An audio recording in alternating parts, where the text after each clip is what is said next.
Good morning, all.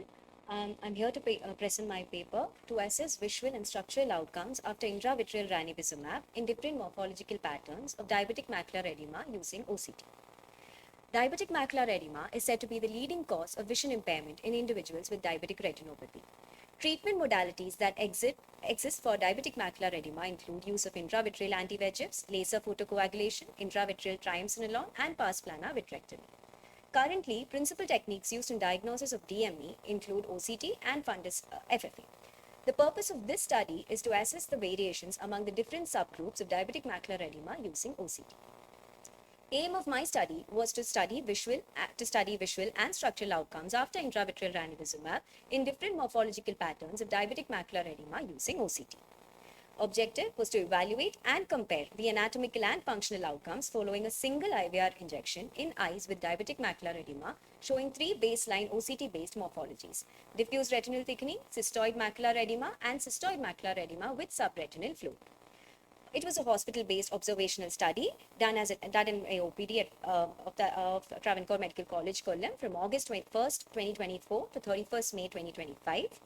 Inclusion criteria was anyone willing to provide written informed consent and age more than 40, retinal thickening secondary to DME involving center of the fovea with a CMT of more than 250 micrometers in the center subfield as assessed by OCT, decrease in vision determined to be primarily as a result of DME and not due to any other cause.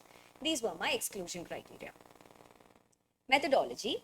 Study subjects were selected by consecutive sampling from patients attending the ophthalmology OPD. After taking an informed consent, a detailed history was taken. Visual acuity was measured with the ETDRS chart. Detailed slit lamp examination, dilated fundus examination, and IOP were assessed. Central macular thickness and morphology was assessed using OCT. According to that, DME was grouped into three: diffuse retinal thickening, cystoid macular edema, and CME with SR. Intravitreal injection of anti-VEGF ranibizumab at a dose of 0.5 mg per 0.05 ml was administered.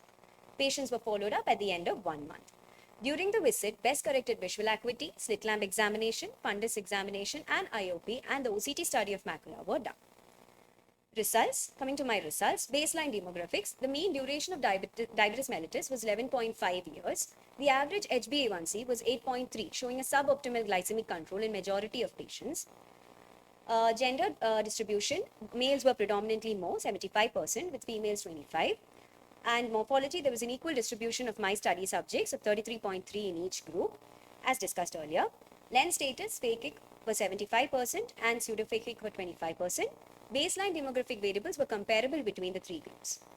Coming to the analysis, on analyzing the three groups, the percentage change in CMT when in CME with SRF was compared to be more compared to the other groups. And percentage change in BCVA, we saw that it was more in DRT compared to the rest. But however, on comparing the three groups together using ANOVA statistical test, we found out that the percentage change in CMT was significantly statistical. There was a statistical difference, significantly statistical. And when compared to percentage change in BCVA, it was not significant. Although they did show a rise in BCVA. It's clearly depicted how that there was a percentage change in CMT when in the group of CME plus SRF and not when you're comparing p-value was significant in percentage change in CMT. Discussion. Following a single intravitreal ranibizumab injection, all three groups showed anatomical and functional improvement. All three groups showed significant CMT reduction, but the magnitude of improvement was greatest in CME as well as CME with SRF when compared to diffuse retinal thickening. ANOVA confirmed a significant difference between the three groups. The p-value was significant, showing that the treatment is morphology dependent.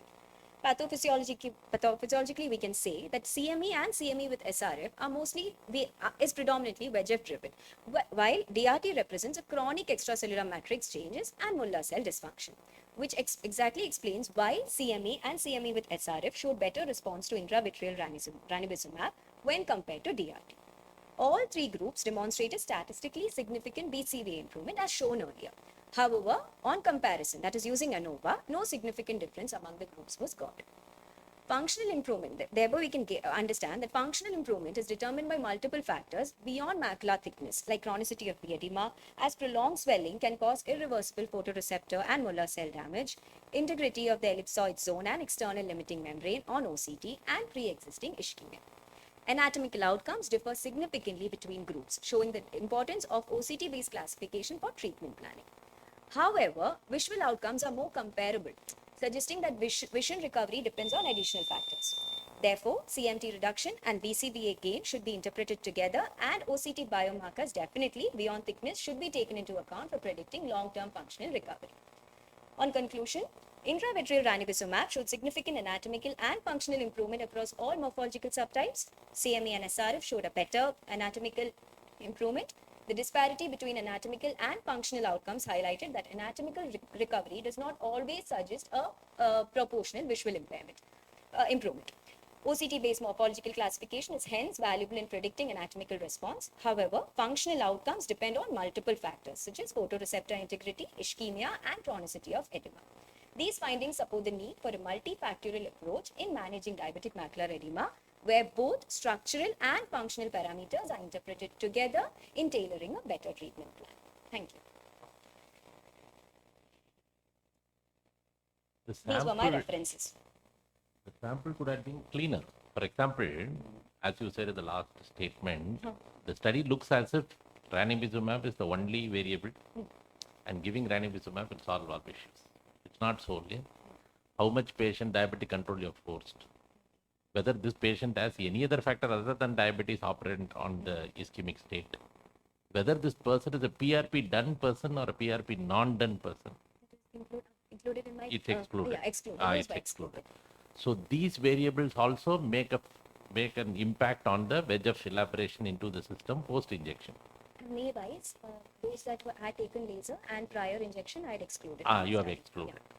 Now this 1 month post-injection, how did you fix that time? Because it is arbitrary. Like you arbitrarily took 1 month. 1 month. Probably more scientific would have been looking at ranibizumab half-life and trying to work on that. Because what we want is an effect and we want a sustained effect. That is our aim. Ranibizumab, whether it gives both parameters you have to look at.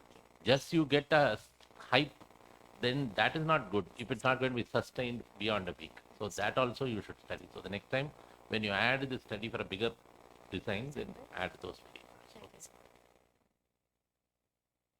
So many images, incorporate more images pre and post. That makes a big difference. You can cut down your slides to crowded. So when you incorporate images, you can just pick all the images for themselves. Thank you. What was the mean baseline BCVA? Baseline BCVA pre-intervention mean? For each patient? Mean? I had taken the vision by using the ETDRS chart. In each group, the visual acuity baseline was around 624, 636, 660. And you didn't find any statistically significant improvement at 1 month. So I will suggest that you, as sir said, keep the follow-up duration according to the half-life and see the changes at 6 weeks and again at 3 months. Maybe then you'll know the pattern of improvement. Maybe some improve later, and then you should always investigate those who didn't improve. What was the reason? Ischemia, you do FFA and all.